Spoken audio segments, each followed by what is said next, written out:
को संपूर्ण रूप से नष्ट करना है और अपने चित्त को व्यर्थ से मुक्त, जो एक बहुत बड़ी समस्या बहुतों के साथ है। उसमें कलयुग के अंत का प्रभाव भी है, उसमें मनुष्य के जन्म जन्म के विकर्मों का इफेक्ट भी है कि मन व्यर्थ की ओर खींचा जा रहा है बहुतों का, सबका नहीं, बहुतों का।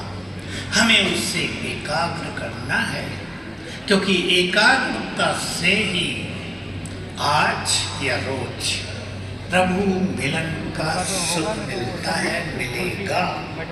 इसलिए सभी लक्ष्य बनाएंगे कि हमें स्वयं को व्यर्थ से मुक्त करना है। हम कुछ विधि रख रहे हैं आपके सामने।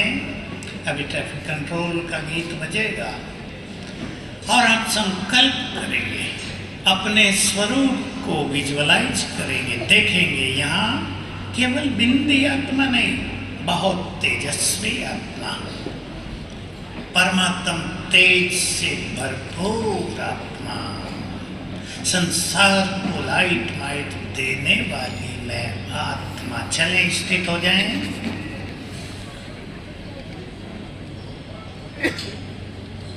इस देह की मालिक, स्वराज्य अधिकारी, बाबा की शक्तियों की किरण के नीचे हूं।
चलना है घर वापस, अब तो यही ज्ञान का सार। योगी बनो ज्ञानी बनो, योगी जीवन नजारा, योगी जीवन नजारा, योगी जीवन नजारा।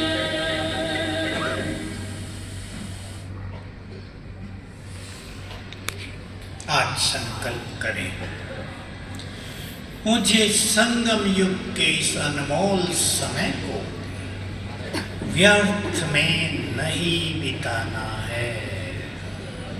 व्यर्थ का तो सागर उमड़ रहा है संसार में, हमारे चारों ओर गंदगी ही गंदगी है।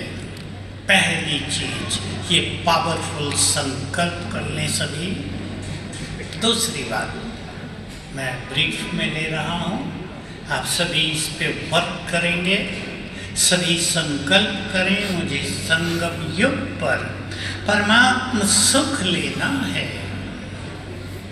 इसलिए मन को भटकाना नहीं है। आप कहेंगे हमारे हाथ में है क्या?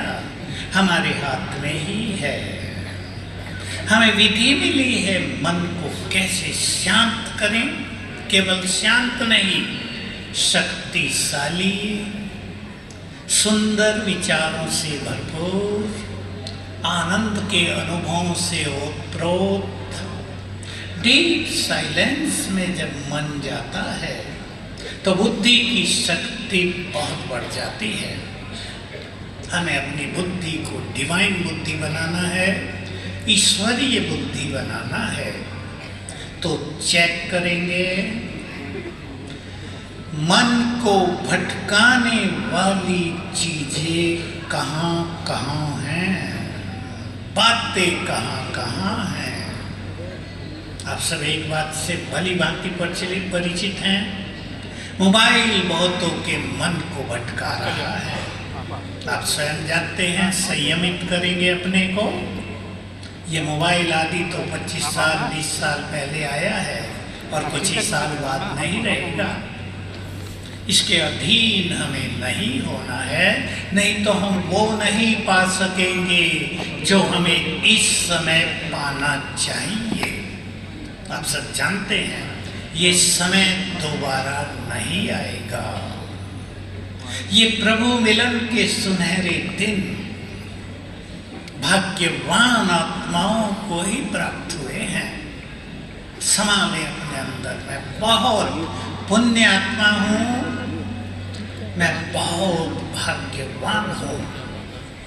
जब भगवान इस धरा पर आए तो हम भी उसके साथी बन गए।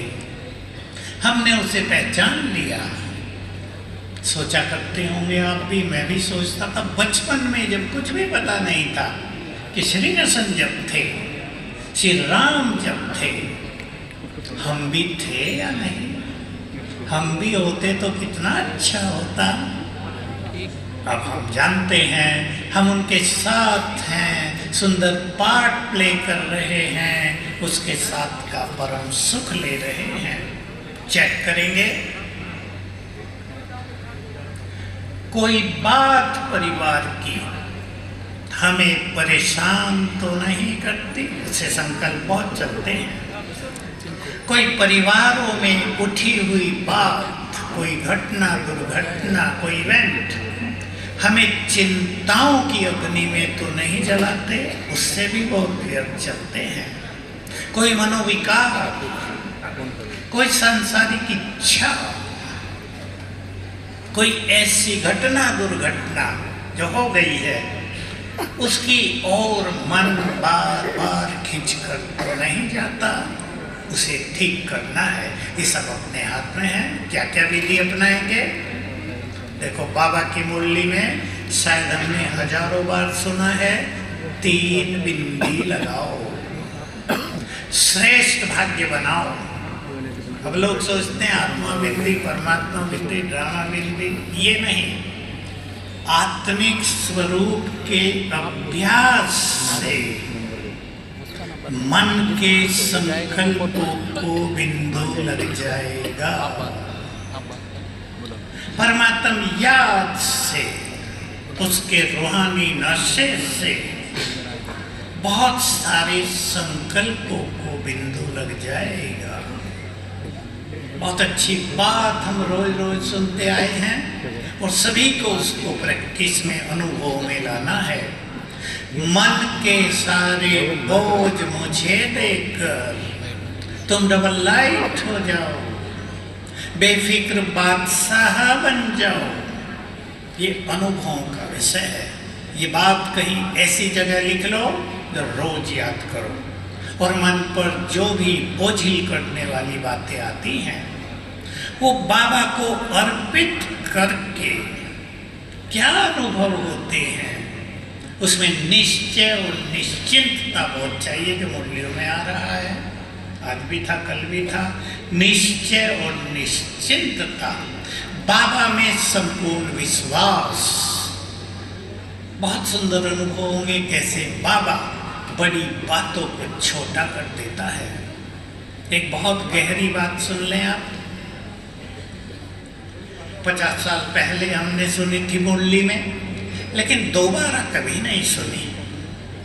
जब वो बात आई तो हम 3-4 भाई जो किचन में थे मिलकर बड़ी